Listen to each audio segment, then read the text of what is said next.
মানে কোন আইন না কিতার লাগে ওই যে কিতা বেড়া বন্ধু ভাইজি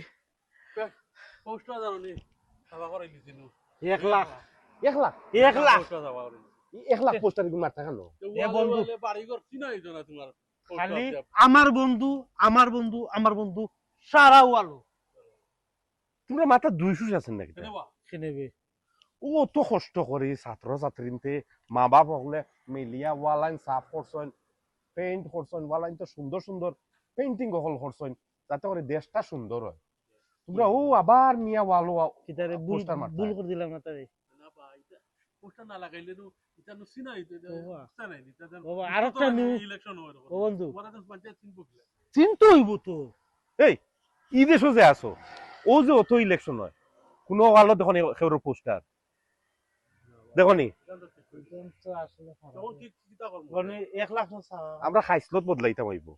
দেশে সুন্দর রাখতে হইলে ওয়ালাইন যেগুন তারা যে সুন্দর করে পেইন্টিং করে পেইন্টিংটা জায়গা থাও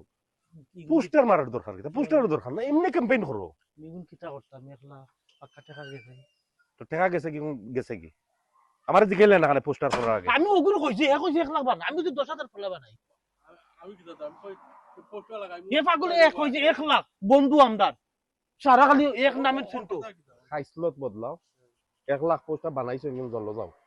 কিন্তু ওয়াল আমি নষ্ট করতে পারতাম না আমি ইলেকশন করবো বাট আমি কোনো ওয়াল নষ্ট করতে পারতাম না তুই তো বেজার লাগাইলে 10,000 1 লাখ তুই করছ ফেসবুক সোশ্যাল মিডিয়া বিভিন্ন জায়গাত ক্যাম্পেইন করো মানুষের ঘরে ঘরে যাও বাট কোনো ওয়ালও যেন কোনো পোস্টার না লাগে আর ওয়াল গুনটা যেন নষ্ট না হয় ঠিক আছে আচ্ছা আমরা ওখানে যাও গুনকে ক্যান্সেল করো যাও ভুল করেছিস আরে ভাই তুই তোরা আমি কইছি রে বা তুই 10,000 না তুই না 1 লাখ বন্ধু পিকচার দাও দেশখানটারে তারা কত কষ্ট করে সুন্দর করছে ওয়াল টোয়াল রে আবার তারা লাগি যায় পোস্টারিং